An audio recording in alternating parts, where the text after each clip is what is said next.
नमस्कार, आप देख रहे हैं अमर भारती और मैं हूं आपके साथ राजश्री सिंह। तो चलिए आज की बुलेटिन की शुरुआत करते हैं। प्रधानमंत्री नरेंद्र मोदी इटली के राम में जी20 शिखर सम्मेलन और अन्य द्विपक्षीय बैठकों में हिस्सा लेने के बाद ब्रिटेन के ग्लासगो पहुंचे, जहां वे 26वें अंतर्राष्ट्रीय व जलवायु परिवर्तन सम्मेलन COP26 में हिस्सा लेंगे। एक ट्वीट में मोदी ने कहा कि रोम में जी20 शिखर सम्मेलन में विचार विमर्श उपयोगी रहा।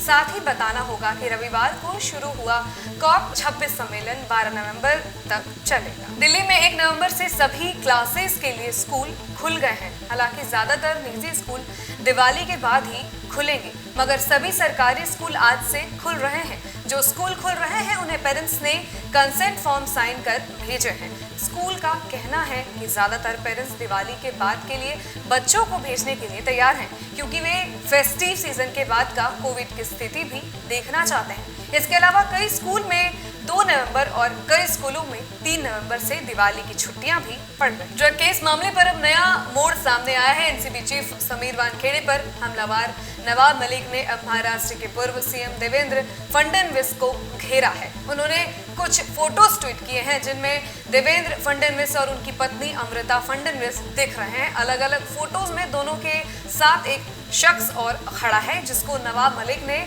जयदीप राणा बताया है, जो कि ड्रग्स तस्कर है और फिलहाल जेल में है। जानकारी के मुताबिक राणा को इसी साल जून में एनसीबी ने गिरफ्तार किया था। महाराष्ट्र के पूर्व गृह मंत्री रहे एनसीपी नेता अनिल देशमुख सोमवार सुबह प्रवर्तन निर्देशालय के कार्यालय पहुंचे। गायब होने के बाद तमाम चर्चाओं के बीच अनिल देशमुख ईडी के दफ्तर हाजिर हुए। ईडी द्वारा बार बार समन दिए जाने के बावजूद वे पूछताछ के लिए हाजिर नहीं हो रहे थे। उनके खिलाफ 5 समन्स भेजे गए, लेकिन अनिल देशमुख ने पूछताछ के लिए हाजिर नहीं लगाई। इसके बाद उनके लापता होने की खबर सामने आ रही थी। अनिल देशमुख 100 करोड़ की वसूली मामले और कई मनी लॉन्ड्रिंग के केसेस में आरोपी। सुपर 12 के ग्रुप 2 के मुकाबले में न्यूजीलैंड ने भारत को 8 विकेट से हरा दिया है।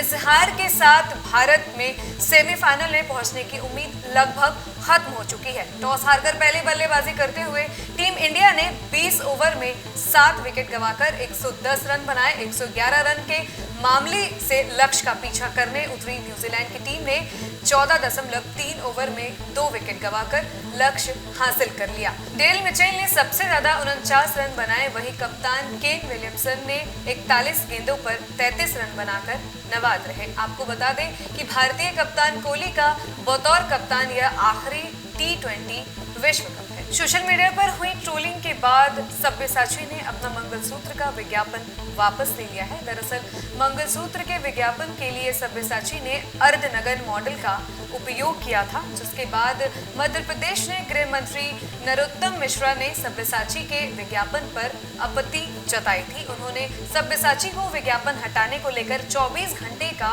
अल्टीमेटम दिया था, जिसके बाद रविवार देर रात सब्यसाची ने अपना यह विवादित विज्ञापन हटाया। किसान आंदोलन में नया मोड़ सामने आया है। दरअसल केंद्र सरकार को राकेश टिकैत ने 26 नवंबर तक का अल्टीमेटम दे दिया है। राकेश टिकैत ने कहा कि केंद्र सरकार के पास 26 नवंबर तक का समय है। उसके बाद 27 नवंबर से गांव के किसान ट्रैक्टरों के साथ दिल्ली की सीमा पर पहुंचेंगे और विरोध स्थलों पर आंदोलन को मजबूत करें। दिल्ली में डेंगू के खतरे को देखते हुए केंद्रीय स्वास्थ्य मंत्री मनसुख मांडविया ने सोमवार को डेंगू की स्थिति की समीक्षा करने के लिए एक उच्च स्तरीय बैठक बुलाई है, जिसमें स्वास्थ्य मंत्रालय के साथ ही दिल्ली सरकार के अधिकारी भी हिस्सा लेंगे। बताया जा रहा है कि स्वास्थ्य मंत्री इस बात पर भी चर्चा करेंगे कि केंद्र डेंगू मामलों में वृद्धि का रोकने से कैसे दिल्ली सरकार की मदद कर सकता है। रूस में कोरोना लौट आया है। लंबे समय बाद रूस में कोरोना वायरस के सबसे अधिक दैनिक मामले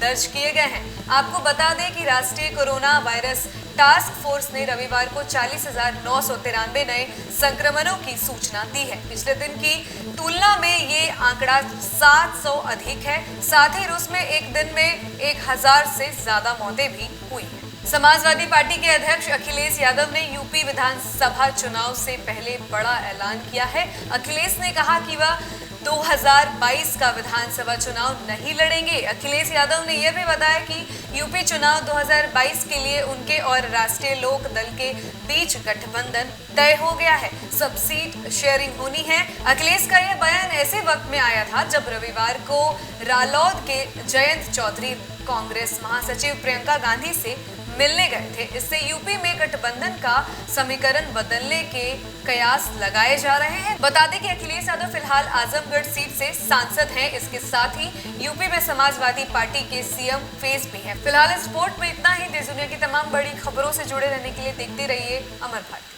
परंपरा को आगे बढ़ाने का संकल्प है हमारा, क्योंकि आपकी उम्मीद पर टिका है परिवार हमारा। अमर भारती, एक उम्मीद, जज्बा बुलंद हौसलों का, जज्बा भारत के निर्माण का।